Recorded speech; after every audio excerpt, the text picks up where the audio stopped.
Hello, everybody, and welcome into the official podcast of the Colorado Eagles. I'm Meghan Angley, and in just a little bit, I'll be joined by Jesse Montano. We're credentialed reporters with Guerrilla Sports covering the Colorado Avalanche and the Colorado Eagles.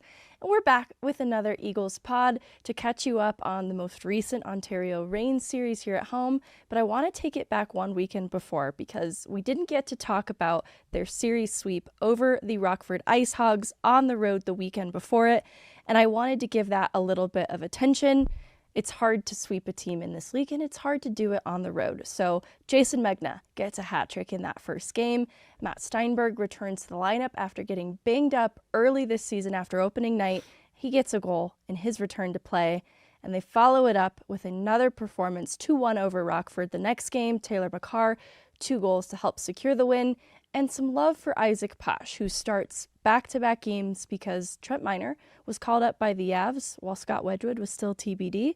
So as a result, Isaac Pash got both starts and helped them with that series sweep over Rockford. So Jayson Megna just continues to be a strong performer. He's so much more than just the captain and the leader of the Colorado Eagles.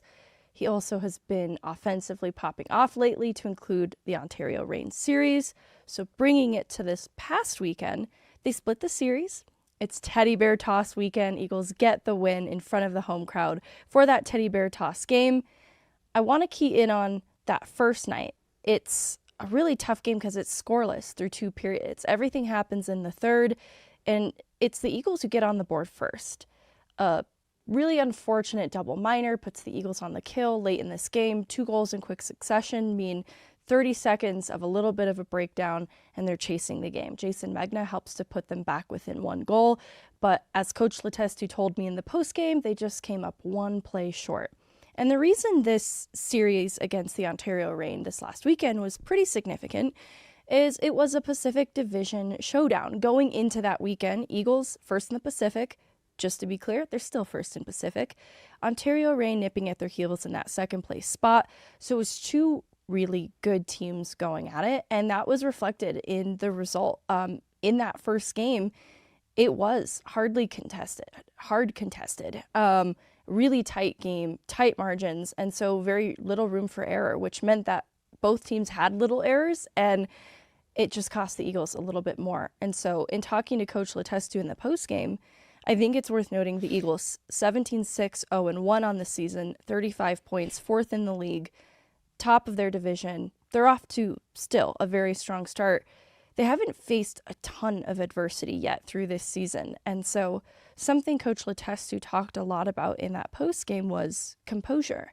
And I think the 6-1 win in response to that the next night, that Teddy Bear Toss game, is a really good reflection of where this team is at. I can't ask for a better response from the Colorado Eagles. And, packed inside this weekend is some pretty strong individual performances, including Jayson Megna with 2 goals in the Teddy Bear Toss game, and he's the one who makes the Teddy Bears rain down. 2 goals from Barre-Boulet as well. And then Makar and Tristen Nielsen also get a goal. Tristan Nielsen, notably on that power play, gets a goal. It's something that the Eagles have been trying to get back on track. Jayson Megna had a power play goal in the Rockford series the weekend before it. But, the AHL is a league with some flow disruption at times, a lot of special teams. And so that power play has been awarded opportunities in bunches. Some games will have 6 times on the man advantage. Other times it's only 2. As a result, it's kind of been up and down for that man advantage. And it was good to see Nielsen get that power play goal then this last weekend. I think they're trying to find some consistency after losing Daniil Gushin, who was at the time, a leading scorer for the Eagles, especially on that power play, and he's just been out. But he is expected to return to play, in the near future. So good news on Daniil Gushin returning to the power play as an option in the future. But in the meantime, they've had to make up for the loss of that offensive weapon. So I'll bring Jesse in to the fold now because we got up for Eagles practice this past week and we covered a lot of these topics. So I think first and foremost, were you able to gather anything from this last series against the Ontario Reign this past weekend? Well, like you said, the Teddy Bear Toss game was tough because the Avs game was going on simultaneously. So totally, we were watching it on your screen. Yes. At the Avs game. But Megan, what sticks out to me is something that we actually were talking about earlier today on a different show is that overcoming adversity and that pushing back after what was a disappointing, it was a disappointing result, disappointing game on Friday. Again, you just like to see you've got a mature group here, that you have a big night that comes up on Saturday with teddy bear toss. And again, it's just adversity, maturity, and just finding a way to settle yourself a bit after Friday. Let's kick it off with the Tristan Nielsen conversation because he's now tied. This is really the only reason I'm here. This is not the only reason. This is the main reason I'm here. Nielsen. Talk about the Tristan Nielsen and that goal that should have been everywhere on your TVs on all weekend. No, it was really fun, and I don't want it to get overshadowed by the end result, right? And so Tristan Nielsen tied for the team high in goals right now with Jayson Megna, both with 12 goals on the season. And, Jayson Megna scoring goals isn't really surprising news to anybody. But Tristan Nielsen, a new addition to this group, his time with Abbotsford ended with him in more of a depth role, and so he just was underutilized by the end of his time there. He comes in on an AHL deal, turns it into an NHL one, makes his NHL debut, gets an assist in that Chicago Blackhawks game on the road with the Avs. Yep, on a really nice play, a really smart play. Really opportunistic and not so different from what he does with the Eagles on a nightly basis. And so he works his butt off, drives to the net front, and he uses that high motor, high compete to create chances off the rush. And in this case, this goal, he just circles the zone. I think you should talk about it because you're most excited, but it's very Tristan Nielsen of him. Well, so the high motor and the high compete, I actually think is something interesting to call out on this play as well. The goal is fantastic. Right.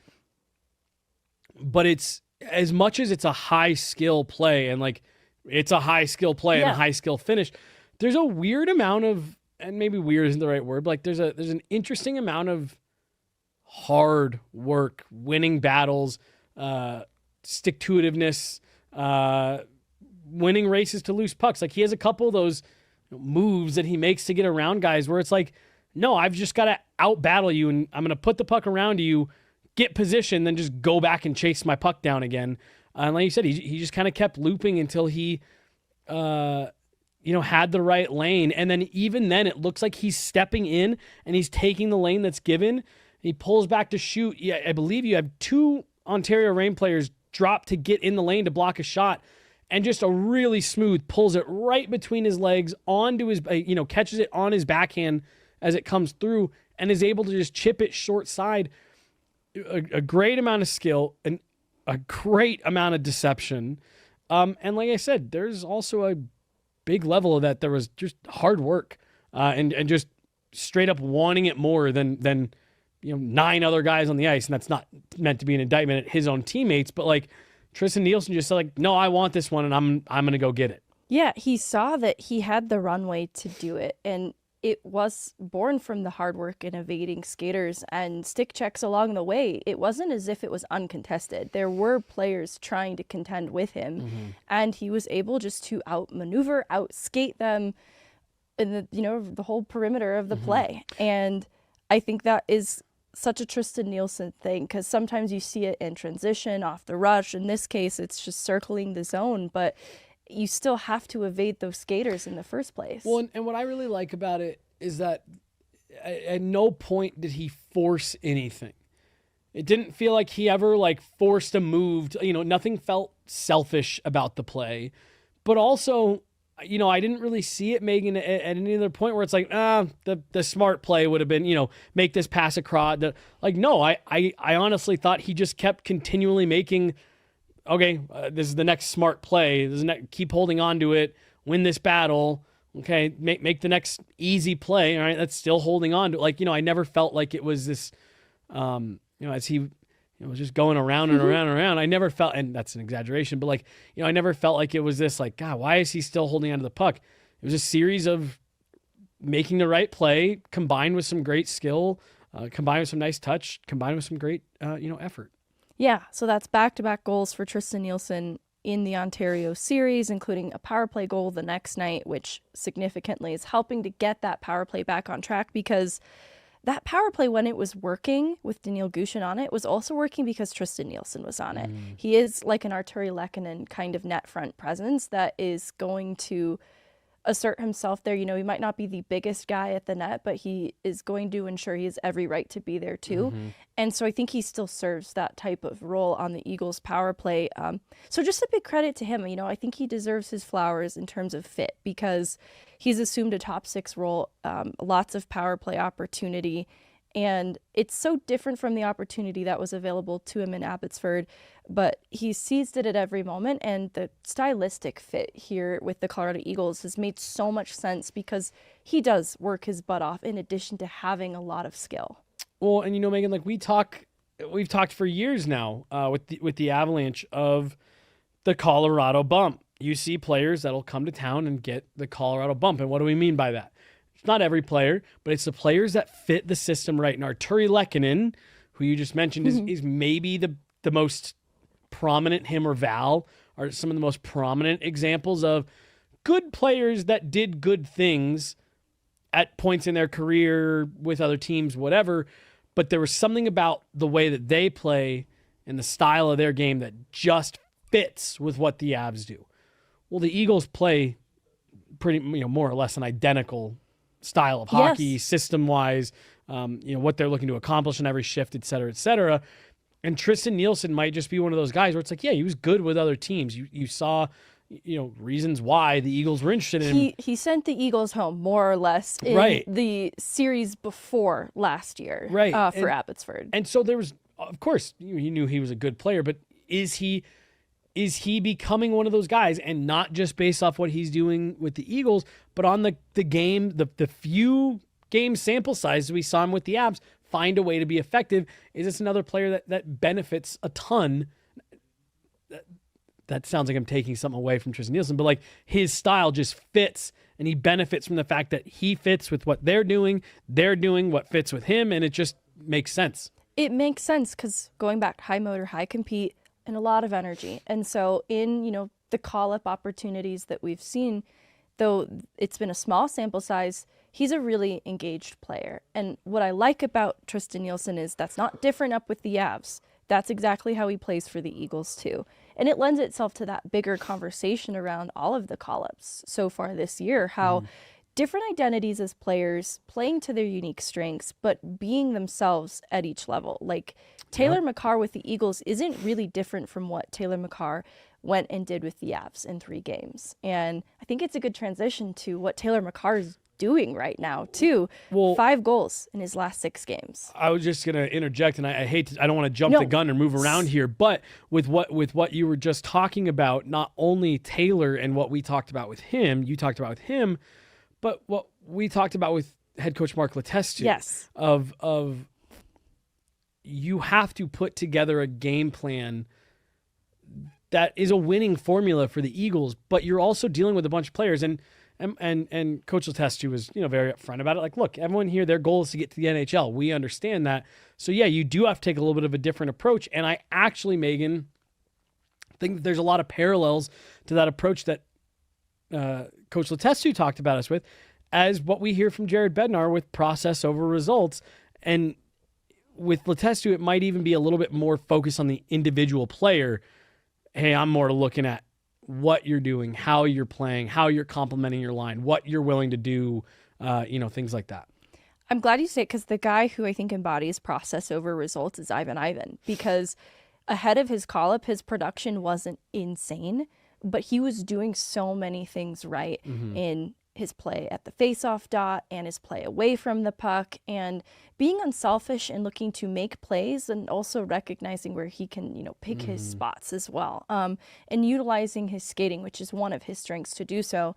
He does eventually get that call-up because I think, Coach Letestu can be his biggest advocate. Here are all the things that Ivan is doing well that might not show up on a score sheet, but you should know about it. Yeah. And I think that's why Ivan, against the San Jose Sharks, picks up a great assist on the Joel Kiviranta goal, using his skating to get inside ice, and then a really nice high skill play spinning back and cross crease pass to Jolke Viranta just opposite him. Yeah. And that's takes the puck off his skate. Yeah, just really nice high skill play, high smarts.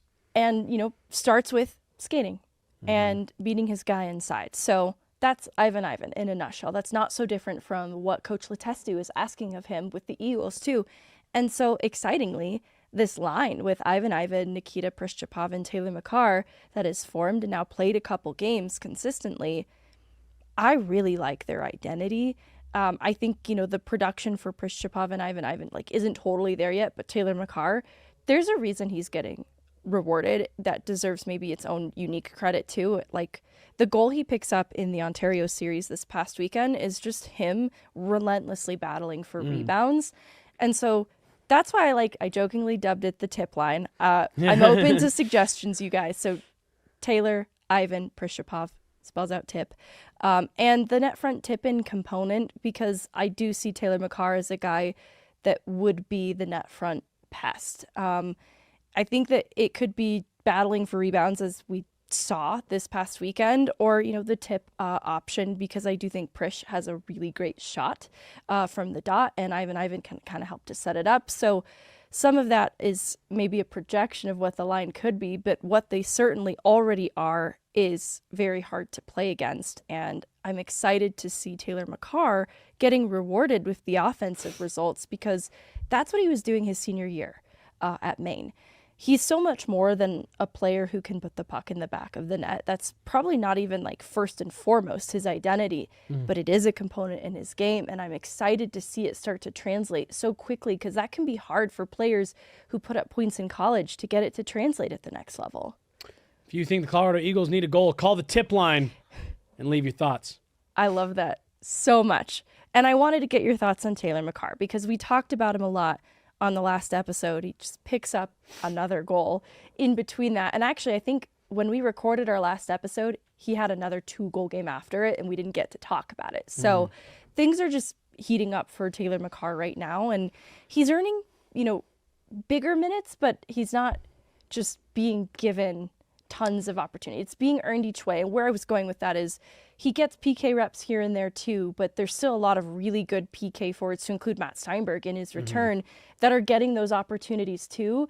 But Taylor, in continuing to build this resume of being trusted and reliable, is starting to get a little bit longer of a leash. Have you ever met somebody who, maybe they're a younger person, they don't have to be younger, but maybe they're a younger person, maybe even trying to get into media, something like that. And there's sometimes you meet people and you're just like, yeah, that person's going to be successful. Yeah. He's just got it. He's just got it. They've got the polish, and usually it comes, people that have that have grown up around really successful people, have known people who have been successful, who have, and you're able to kind of see it. And there's actually someone within our organization that I'm thinking of here. I had this conversation with someone last week, where you're just like, yeah, this person just gets the game, right? Like they understand what it takes. They understand the sacrifices. They get what it takes to.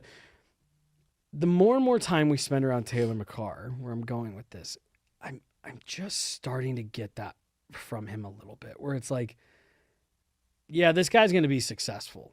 Like he's going to figure it out. And now again, is he going to come in and put himself in the NHL on a Hall of Fame track within 18 months like his brother did? No, probably not. But just every time, whether it's another practice, a game, or a call-up, every time I see Taylor Makar, he looks a half step better than he did the last time I saw him, which was a half step better than the time before that, which is a half step, And you mentioned his year at Maine. And so the Avs draft him, and it just felt like from there, it just kind of did that. Maybe with one exception of his sophomore year. Yeah, so quiet freshman year. Freshman year is what it was. Good sophomore year. Yeah. Quiet junior year. But it's because opportunity had kind of stagnated. And so he took that chance on himself, no, I need opportunity. And so it's honestly even maybe another good example of what I'm talking about here, because like he had that great sophomore year, right? And I was like, oh shit, here we go. Right, It's starting to Keep an eye go. on him. And then when he noticed, and again, this is what I'm talking about, when you meet people that's just like, yeah, this person just gets it. He looked around at his situation, and look, you and I tried our hardest to stay away from the last name and all that Totally. stuff.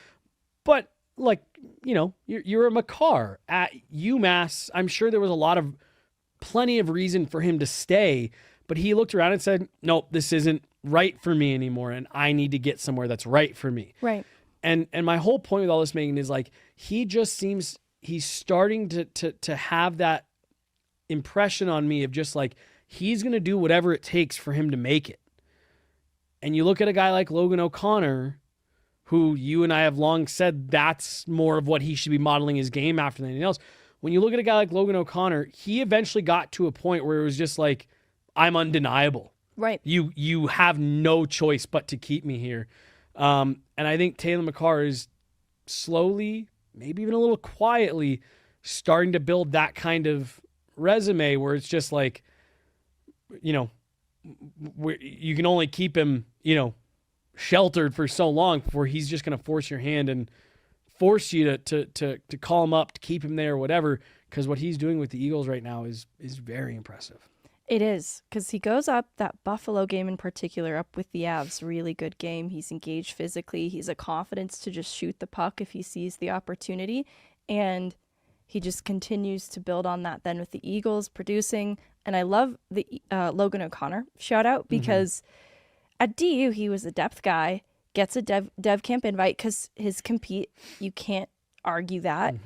But he was a bit outside of what, you know, he had been billed as until that point. But he's a really great dev camp and impresses. And so it turns into opportunity. And then from there, the minute he caught whiff of the opportunity, he never let it go. Right. He just continued pulling more and more and more in. And it reminds me of Taylor Makar, because I think his first dev camp was not as impressive, but he had that semi-breakout year at UMass. I only say semi because Maine was that senior year really was the breakout year. But when he caught a whiff of that sophomore year, he didn't stop pulling for opportunity. And it's been with hard work too, you know, in what he's doing in the summers with his skating, because that's where I've seen huge growth in his game. I think he's always been fast, but I think it's just getting better and becoming more a strength of his game. But there's a heaviness in his skating too that makes him really powerful. So he continues to work on that. And, you know, the puck skill, that was the other thing. Like, can he be more of an offensive threat? And I think that he's getting a little bit better at protecting pucks. You know, that's kind of the next thing. And then obviously finding some of those pockets where he can contribute offensively at the pro level. So he just continues to route on his game. I don't need to talk about it more because Taylor Makar talked about it more with us earlier this week at practice. So you should hear from Taylor himself. Cool. Yeah, you are good to go whenever. All right, awesome. Well, I did want to catch up with you after another 2-goal weekend. Can you walk me through inside that second Rockford game in particular? What was going so well for you? I just think the line that I'm playing with, we kind of, you know, it wasn't our best night the first night, and then me, Prish, and Ivan kind of put things together. That second game we were hard on the forecheck. That was kind of, we're trying to be our identity that second game, and then just bounces went in, and they made some great plays and got that one in the net. What have you liked about playing with Ivan and Prish? They're just both really hard workers. They can find spots on the ice, super fast. They have great hockey minds, so it's been awesome to be with them for this last week or so, and we're just trying to get better together. And you had that 2-goal game against the Barracuda, the weekend series before it. What do you think offensively is working so well for you? I think just getting to the inside of the ice, playing that forechecking game, speed, and anytime I'm in the slot or something, shoot, because, you know, the percentages go up for shooting and stuff like that. So it's kind of just getting everything on net. Any chance I can find is just go to the net and stuff. And you guys get the sweep against Rockford going into this weekend against Ontario. What are some of the things you guys are focusing on as a team? Honestly, we played Ontario, and they're a great team. They're fast, they're physical. They played well, but I think we're just trying to stick to our game, played simple, treat those 5 minutes every period that just get pucks deep, move our feet and stuff like that. And yeah, again, keep it simple and then just go to the net, crash the net, and play our game that we've been playing. And I've asked you about the transition from college to pro before, but now that we're past that American Thanksgiving mark, how has the rigor of this schedule felt for you? Do you feel like you're settling into it a little bit more? Definitely settling into it. Still learning lots from all types of guys like Megs, Tynes, and stuff, which is great. They're all giving me tips and stuff. It is a heavy schedule, that's for sure, but I think anytime I can get in the gym, take care of my body, do that extra stuff is really helping. So on their part, that's been awesome for us and even all the young guys. To hear you talk about some of the veteran leaders on this team, in addition to that, you've talked about working with Andrew Cogliano. Are there any other mentors that you have been working with closely to help round out your game? Honestly, everyone here. I mean, it was great. Pop, the skills coach over in Denver there, he's been awesome. I really helped with my rehab this summer in my hand, so that was amazing skating with him. But I think overall, just all the sources we have here with the Avalanche and the Eagles, they've been outstanding, and they're always willing to help us. And I mean, the coaches here, Derek Army, Tim, whatever, Testy, they're always out there on the end of the ice if we need anything, any passes, what we want to work on. So they really put that time in for us, and that's super pivotal for our development. You described Latestu as an open door coach. Is that something that you've leaned on already this season to pick his brain on something? I definitely have. I would say I could definitely do it a bit more. He's an awesome coach, awesome person, super easy to talk to, and that's someone you want to have behind you and stuff. So I think it's been great. I've kind of been more active on that on the ice, talking to him and stuff. But yeah, for anyone on our team, it's been great. He's door open and ready to talk. And when Latestu came here, he talked about the standard to win, the winning culture that's been built here. Have you experienced that as a player, and kind of what is the behind-the-scenes look of what that looks like in driving this group? I think it's just confidence. I think we know what we have here. We know how we play. Winning is our number one priority, absolutely. And I think, whether it's on the road or at home, we're never losing 2 in a row. That's our goal, and we don't even want to lose one. But I think coming in anywhere with that confidence is what we're trying to do. You talked about Mark Popovich a second ago, and one thing that he's brought this year that is new to me, at least, is some of the skating coach work that you guys do on development days, and skating's obviously a huge part of your game. Can you tell me about how that has helped you to grow? Yeah, it's awesome. Every player is pretty much taught different growing up, how to skate, where to push your edges and stuff like that. So it's really cool getting those experienced coaches out there to teach you some more, because everyone at this level wants to get better, wants to be faster and stuff like that. So when we can work on that, it's awesome, and I think it's been a really good thing and just something to click your brain into and think of other stuff too. And outside of what you've been doing with the skating coaches in this season, can you talk to me about how you have grown your skating as a strength of your game through this point, maybe some of the work you've put in separately, independently?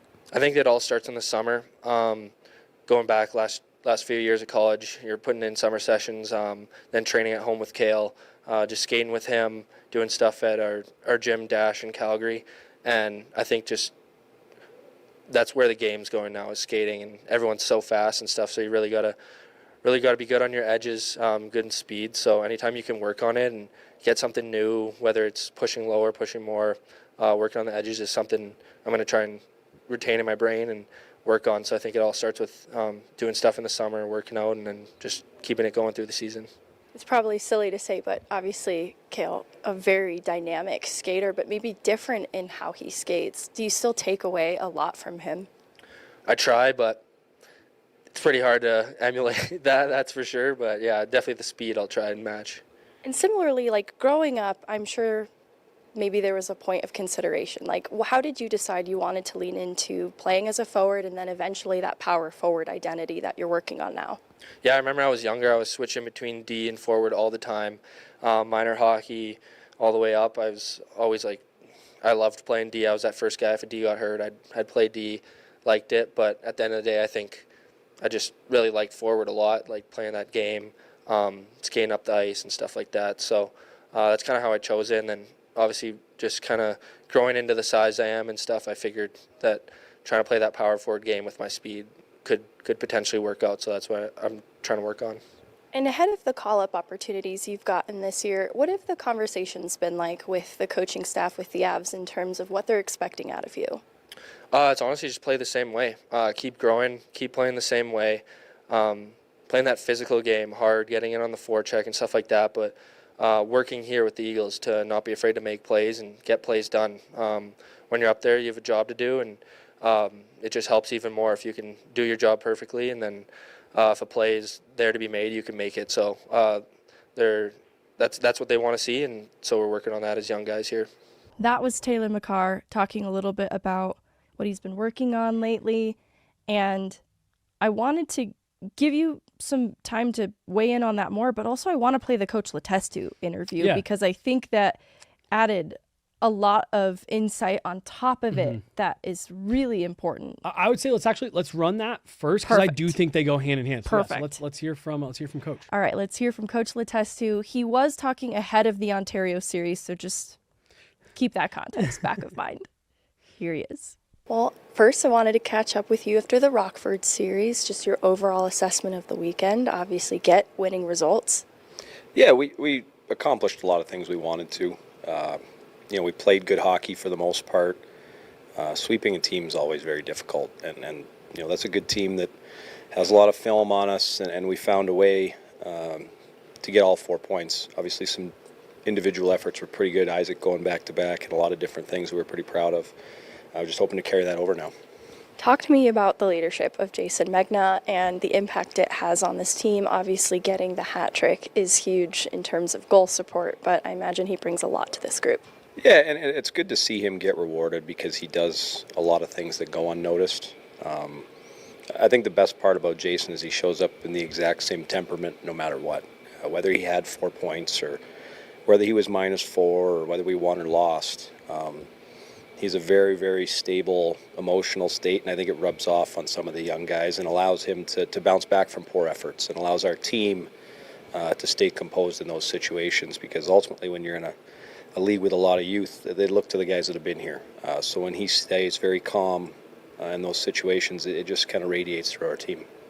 And Megna gets a power play goal. What is your overall assessment of the power play kind of through this last stretch? Is there anything you need to be seeing more of, or is the process where you'd like it to be? It's not where we want it to be, but also it's early December. So we know that there's going to be ups, there's going to be downs. We've kind of starting to address some of those areas, whether it's where we're getting shots from or the traffic in particular, where I think early on in the year our shooting percentage is really high. We're just finding ways to score. And when shooting percentages dry up, you need to find different ways. So whether that's traffic or shooting from good areas to kind of combat a little bit of a dry spell. It's just finding ways. But I think it's important to go through tough stretches. We don't want our first dry run or dry spell on the power play to be in May or in June. We want to be able to know that we have the roadmap to get out of these situations, and that's kind of what we're doing right now. I know Daniil Gushin was a huge shooting option on that top unit. How have you navigated maybe losing that offensive weapon? Well, not well. So we're searching for a way to score goals. And again, it becomes a committee-based thing. And I think at times we've been married to particular plays instead of just taking what the defenders have given us. So we're excited to get him back at some point. But the reality is this league, you lose a lot of your best players. So there's an option or a scenario where Daniil's with the Avalanche. We're not going to have him. So we have to find ways to score without some of those big weapons. And again, I think we've addressed some of those areas, and hopefully the guys will get some results in the next couple weekends. Another 2-goal game for Taylor Makar. What are you seeing that is working so well for him offensively? Well, he gets a lot of shots from good areas, and I think his legs are what pop off for me. I think his skating night 2 in Rockford was much better than night 1. Kind of challenged that line to be a little bit more towards what I think their identity is, and they came out and they responded really well. I thought they were our best line the last night, whether it's Prishpov, Ivan, Taylor. They speak the same language, although they're different countries on the ice. The way they play is what I mean by language. They all play a north game with speed. Forechecking is a big piece of it. So I think they complement each other very well, and Taylor he happened to be the beneficiary of a lot of hard work in that night. What have the conversations with the Av staff been like in terms of what they're expecting out of some of these call-ups? Because it does appear like in limited minutes, each of your players has been able to make an observable difference. Yeah, I think, again, identifying a role for them, identifying ways that they can have success at the NHL and asking them to do that here. I think sometimes there's a misconception that players are here to get minutes and touch the puck, and then they're going to get to the NHL and they're going to become a player, where they're here to refine the skills that are going to make them successful up there. So that's often why, even though Taylor has a 2-goal game, we're going to talk to him about his forechecking and how he's finishing checks and his routes and whether he's taking offense's own penalties that are going to hurt him up there where he's not going to get a second or third opportunity like here. So when guys go up, they know exactly what's expected of them. The systems are exactly the same, so there's not a lot of discrepancy. There's not a lot of thinking. You just go and play, and I think that's allowed our players to at least contribute, in some sort of facet when they're up there.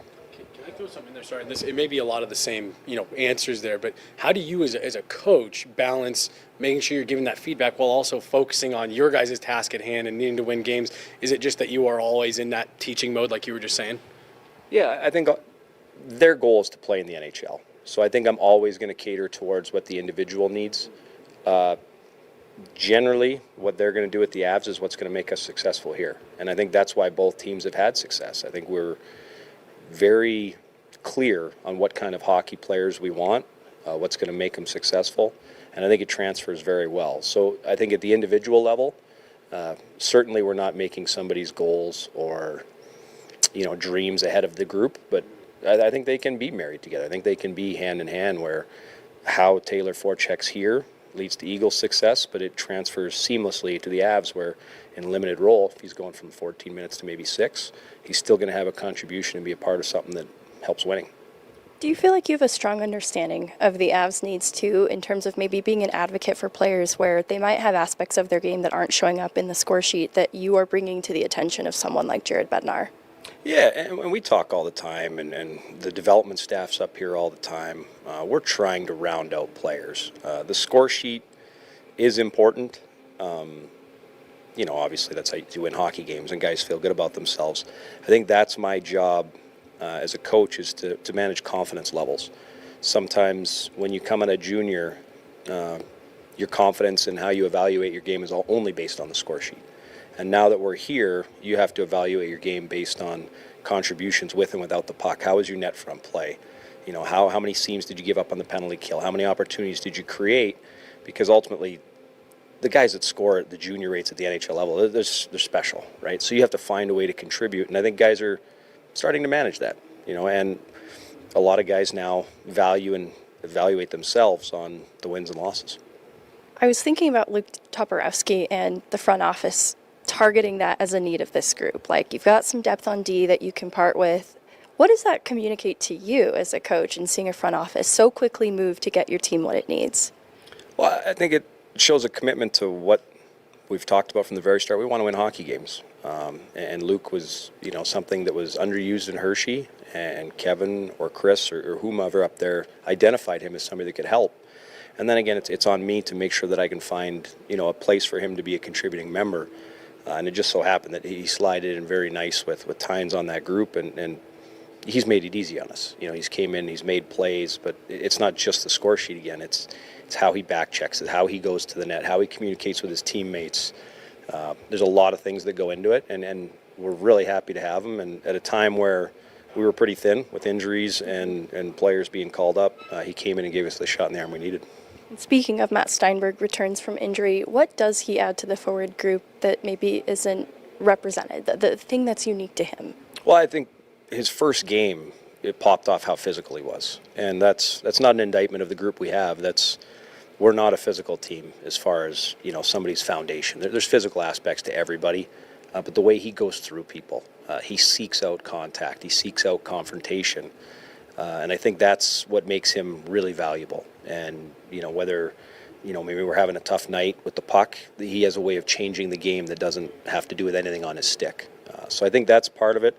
And obviously he scores a big goal, so to be off that much time, to come in with a big goal and a physical presence, you could see how happy the guys were for him on the bench.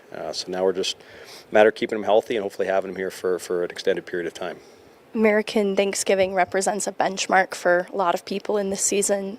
What is it for you in terms of evaluating where your team is at and what the focus is moving forward? Yeah, it doesn't sit as highly on my priority list because I find this league in particular, the team in November is going to look so much different than the team in May or April or June or, however long we want to play. So what it means to me is that we've gotten off to a good start, that management has done a good job assembling a lot of good players, and the coaching staff's done a good job getting them ready to play and win every night. So it just means we've had a good start. But knowing how fluid rosters can be all over this division, you have to maintain it. It's different than the NHL where your core is your core. But here, it's great to get off to a good start. Pretty happy about it. But it doesn't hold as much weight to me as many. And how are you feeling at this point in the season? Have you felt like you've settled into your role nicely and developed a bit of a rhythm? Yeah, I think you're always trying to find your voice and your style. I think I'm trying to be as authentic as possible. I lean on my staff quite a bit, so they've helped quite a bit where I don't have to shoulder all this. So as far as even the coaching staff to the support staff to the upper management with the Eagles and the Avs, I have so much support that it's allowed me to kind of settle in. And then, of course, the players are taking care of business and winning hockey games, and it's always easier to feel good about things when the players are playing as well as they are. Saw Kim Weiss running the whiteboard at practice today. Can you tell me about how she rounds out this coaching group? Well, she's one of our coaches, and I think it's important. My role is not only to develop players, but to develop coaches. So today was all about her getting the whistle. She got to run her first practice, she said, in 2 years. So I think it's just important for the players here to know, I'm going to try and empower my staff that they're authority figures and they're coaches. They're not just people out there to push pucks for me. They have voices, they have drills, they have ideas. And I think any time I can surround myself with good, intelligent, smart people, it makes me a better coach. So to get her out there to run the drills, she introduced some new things for me today, some new things for the guys. It keeps things fresh, and obviously, again, it develops, in my opinion, a more robust staff. These will be the last couple ones, but what is the expectation for Ontario this weekend? What are you looking to see from your team? Well, it's second-place team, and I think over the last 10, they have the same record as us, and very, very similar structures. They don't give up a lot. They give a very strong back end like we do. So it's a very similar team. I'm expecting us to be as desperate as possible. Anytime it's first and second, you want to create some separation. We didn't do that with San Jose a couple weeks ago, so we're hoping to learn a lesson and hopefully create some separation here with a couple big wins. The Friday game will be on the NHL broadcast. What excites you about your group getting a little bit more shine? Well, they deserve it. I think anytime your players can be on a bigger stage, it's great for them. More eyeballs on what they're doing, and they deserve a lot of credit. There's not a lot that we're doing as coaches that is augmenting with, this is a good team with a lot of good players. So I'm happy that they'll be on TV for people to see, because they deserve it. They deserve a lot of credit for their start they've gotten off to. All right, that was Latestu and Taylor Makar talking a little bit about what's been working so well for him lately and broader picture, what has been going well for all of the call-ups and kind of the different things that Coach Letestu is trying to manage and getting his players prepared for these opportunities. Before I weigh in on Taylor Makar, I've got to give, look, I've before I got into media, I worked regular jobs for big companies, small companies, in offices, whatever. And, management and leadership and stuff like that. And so leadership and leading people and treating people right is a big passion of mine. And I got to give a big shout out. I told him when we wrapped the interview, I loved what Coach said about practice and, having different coaches run practice because, and it was Kim Weiss on whatever day we were up there, Thursday. But it wasn't just, he didn't just single her out. He said, these players need to know these are coaches. They're not just people out here moving around pucks, that they're authority figures. They have to, and I loved that. And I told him, I said, I'm clipping that for leadership training later. So I just wanted to give a shout out to Coach because I just thought that was such a great perspective for a head coach to have. It's empowering. And how lucky were we to be there? It was Coach Kim Weiss, her first time running practice with the Eagles. Mm-hmm. She's done it before, at different levels, but this is the first time that she got to be on the whistle, behind the whistle, on the whiteboard. Yeah, I think any of those. Any of those will work. And that was really cool. Yeah, no, it was. I've always seen the way in which the players respect her, and she has good rapport. She can joke around with them too, but I never got to see her in that setting before, and it was really cool to see her running point for practice. And I think, to your point, in terms of leadership, it goes a long way to have different voices in the mix and to empower those voices as well. Totally. So that all of that put together was really significant. And going back to when Schneekloth was here, the role of, she's on paper as video coach Kim Weiss. She wears so many hats and does so much more with the coaching staff to round it out. That's just worthy of a shout out by itself. I was gonna say she was even tracking people down for us on Thursday. So no, she's great. Meghan, I always love to hear you weigh in on a lot of the stuff for, prospects and the call-ups and the stuff like that. However, for me, Meghan, the biggest thing that I'm going to take out of it is I think it's obvious when you're seeing the way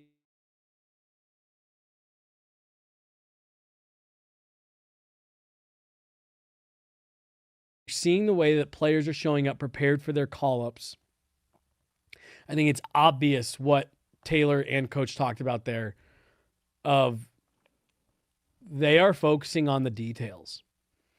And even when you get called up, when Taylor got that first call up, his first weekend series back down, what role did they have him in? Fourth line role, bottom six. Because guess what? If and when he gets called back up, which he did get called back up after that, that's the role you're going to be in. It was in part to manage his minutes because they knew he was coming back up. They knew he was coming back up. Could be coming back up. Daniel Gushin got hurt. And sorry. No, you're good. But again, it's how do you handle those situations? And honestly, a topic of conversation that you and I had recently on the Off Ice pod about finding ways to be impactful in limited minutes. It's exactly what Coach talked to us about, that, hey, we're trying to instill those little habits and little things they can do to be impactful in limited minutes. So if they get called up and they play 7 minutes in a night, 5 minutes in a night, we know that they're making the most out of those minutes. And I think it's clear when you watch Taylor and the way that he's growing and the steps he's taking, geez, man, even from one call up to the next. Yes. You sit there and you say, yeah, I can tell that you guys are focused on the details. Because there are things you can get away with at one level that you can't to the next. Totally. And I don't even mean to single out the AHL specifically, but this was true of Taylor Makar in discipline. Like, these types of penalties, maybe, especially with a third-ranked PK for the Eagles, like, we could probably survive it as a team. But if you make that kind of a mistake with the Avs, it's not going to be received the same way. Mm-hmm. And so it is trying to then have Taylor toe that line with making the right decisions in games, while still being a heavy and physical player. And I think that's true of a lot of them. So like Nikita Prishchapov returns from injury, but this is a player that got in some NHL games last year, had a pretty good rookie season, and he was not just immediately handed opportunity. He had to start from a fourth line role and build back those minutes by finding a way to make an impact. It wasn't a matter of health. He was at 100% when he returned to the lineup. It was a matter of, what are you going to do with these minutes to earn more? And now he's on this line with Taylor Makar and Ivan. It's, billed as kind of a third line, but I think that they're getting lots of opportunities. And even going back to that first Ontario game in this last series, they don't get the winning result, but some of the most dangerous chances, in my opinion, came from that line. And I even look just at the score sheet, like Ivan doesn't come away with an assist in that second game, but he leads the team in shots. Yep. And so you see process over results, going back to Ivan again, and trying to give them the opportunity that makes sense. It's going to help them to grow as players, but also make sense for what they're going to need to be when that opportunity comes with the Avs. And again, I want to go back to what, Coach Letestu was saying there of, like, the Eagles pod, and we try to talk about, those players and as it relates to the Eagles, but as Coach even said, like, that is the goal of these players, is to get called up, and it's how do you balance that with what they, with what the Eagles need from them on a nightly basis. And I think if you can find a way to marry those two things, one, that's great for the organization, that's great for the individuals, but I think it breeds success across, again, the entire org. I think that's exactly what we're seeing here, Meghan, is it's a coaching staff and a management group that understands what is needed out of the players in Loveland. And they've done such a good job at it that they made it so that a coaching staff and a management group in Denver knows what they are getting every time they call a player up. And hey, when we're calling a player up, they work, really closely, and you know exactly what you're getting for the exact role that you're trying to fill. And I think when you are seeing this kind of cohesion between the two teams, tells you there's some good stuff going on behind the scenes. Oh yeah, they're in lockstep with one another, and them playing a similar way isn't what's new, but I think we're starting to see the results start to mirror each other, because what benefits the Avs, what works for them, it's also going to work for the Eagles, because it's a winning formula of hockey. And kind of to round out the show, I wanted to give a different player that the Eagles and the Avs brought over this summer in Ronnie Attard. He's a 6'3" right-handed defenseman. Now, I know that they're, pretty flush with righties on the back end, up and down. Well, not down, actually. They don't have many righties in Loveland. 4 assists against Ontario this past weekend, an assist against Rockford the weekend before. His production has been heating up a little bit. And I wanted to talk about him because Coach Letestu, said he came here wanting to reclaim his prospect status, because he really came up through the Flyers organization. He joins the Avs this year from Edmonton after a trade. And he's been grinding it out in the HL, 26 years old, and billed as kind of an offensive-minded defenseman, but obviously he has really good size and length.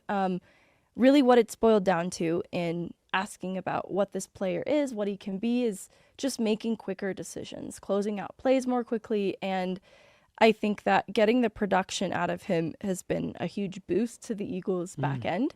And that seems more in alignment too with the way that the Avs like to play. I can certainly understand then the appeal in bringing this player on board to have him just somewhere in the depth chart coming up. The reclaiming his prospect status is such an interesting way of, for Ronnie to look at that, because it's a former 3rd round pick, got in about a half season's worth of NHL games with the Flyers organization at one point, and it's a great motivator. He's a guy that Jared Bednar multiple times throughout training camp called out and said, we like what he's doing. And like you said, it's I'm trying to think of the right way to say it. It's a pretty stacked position organizationally. Right. So it's a hard ladder to climb. But I almost like that even more, Megan, that Attard looked at that and said, all right, that's what I need. I need, if I'm going to crack a lineup like that, if I'm going to get a call up, I've really got to be getting back to what I did that made me a 3rd round pick, that got me NHL games, and pushing himself out of his comfort zone a bit of there's a lot of guys I got to climb over here, but allows him to focus on what he feels he needs to focus on, clean up the parts of his game that he felt he had gotten away from. And so, like I said, I actually like and really respect the fact that this is a prospect who is trying to get back into that conversation of I'm a prospect that can be looked at as a future NHLer, and did it while taking on the challenge of a stacked right side organizationally. I think that's so interesting, just for any, even Malinsky going back to his decision to choose Colorado. It's a hard blue line to crack, especially if you are eyeing NHL opportunity at the end of it all. And for Ronnie, I think he plays with a little snarl. I want to give him some credit. It's almost feels reckless at times in his own end, but there is that heaviness in his game, a little bit of edge to it. And then the offensive part of it, there will be a heads up play from the slot that surprises me sometimes. And so I'm viewing him through the lens of how I view all the other prospects that are, traditional prospects. And so it's been fun then to see through this point how I think he's settling into his role a lot more, because it's a top 4 role with the Eagles. He's been given a lot of responsibility. You still have Gagné and Middleton kind of holding it down from the top, but he's being leaned on, Ronnie, pretty heavily. So it's been interesting then to sort of talk about this growth that I'm seeing and him settling in as if he is a young 20-year-old prospect. But he's being leaned on more like an experienced veteran player, because that is also where he's at. It is an interesting, unconventional room to be in. And I caught up with him a little bit earlier in the season to just learn a little bit more about how he self-identifies and where his game is at. So that's how we'll round out the pod, by hearing from him firsthand. Here's Ronnie. First, I wanted you to take me back to the summer when you're making a decision about what you want to do this next year. How did you decide on Colorado in the end? Yeah, it's kind of a no-brainer to kind of want to come here. They have a culture set up of winning and being a dominant team. Obviously, playing against them last year, it's never fun playing against these guys. So having the opportunity to come in here and be a part of this group was an easy decision for me. What is it about the way that they like to play that helps to open up the offensive side of your game? Yeah, play hard, play fast, play honest, don't cheat the game. When we do that, it's tough for other teams to compete with us. So when we're playing that way and we're at the top of our game, it's tough for other teams to hang in there with us. How would you say your particular skill set translates well to that? Yeah, for me it's just being simple, and we have so many skilled players on our team, so getting the puck up to the forwards and allowing them to make the plays and defending hard, it makes my job easy, so it's awesome to be a part of this group. Coach Letestu alluded to this being something of a fresh slate for you. What is it that you're looking to accomplish in this next year? Yeah, just to take advantage of all the opportunities that I'm given here. You never know how long your career is going to be, so each game you got to be grateful to tie the skates up and especially go to war with this group. It's been a lot of fun so far, and excited to keep going. What have been your early impressions of the culture of this group? It's been awesome so far. A lot of fun coming to the rink, and especially during this last couple stretch here, we've had a lot of hockey and a lot of days, so just having fun every single day. Love coming to the rink, showing up with a smile, and just bringing energy is contagious. So that's one thing with our group we never have to worry about, is everyone's bringing energy every day. What should fans know about the way that you like to play, your identity as a player? Yeah, I like to shoot the puck, like defend, and really just shoot the puck whenever I have a chance to. Speaking of energy, you seem to be one of the guys on the back end who bring in a ton of energy. How do you manage to just maintain that energy? Yeah, it's just contagious within the group, right? When other guys are bringing it, some days you're not always feeling your best, but if you're being vocal and finishing a hit, blocking a shot, doing the little things, it's contagious around the group. So just doing whatever you can to bring that energy to the group. I don't think I've ever seen you without a smile, to be honest. Not too often, no. It's how can you not be smiling, right? Best job in the world and playing on a great team, so. I think the one time I saw you without a smile was the Vegas game preseason, but that was understandably so. Yeah. But go ahead. What did you take away from that preseason experience, getting around that Avs group? Yeah, you just got to be a sponge around that group. They're a great hockey team, and they have been for the last couple of years. So just trying to learn anything that you can from all those guys, and they have a great culture set there too. Everyone's very welcoming, very nice. So just learn whatever you can when you're up there, because those guys have been dominant for the last 5-10 years. So. Did you get any feedback from coaching staff to take with you? Yeah, they just keep doing what I'm doing and just make plays faster. Obviously, up there they have a lot of offense, so that doesn't need to be my job. Just kill plays and move it up to the forwards. Be simple, and less is more. And this is probably the answer that you just gave me, but more specifically, in looking to take another step forward as a player this year, what are you looking to do? Just simplifying my game. Coach Tim here, he's been awesome with me, just helping with clips and just being in the right position at all times. Make the game easy on yourself. It's already hard enough, so why make it harder on yourself when you just stay in position, let the game come to you, and just play hard. All right, that was Ronnie. He's been an awesome addition to the Eagles blue line. I got to hear from Jacob McDonald this last weekend too.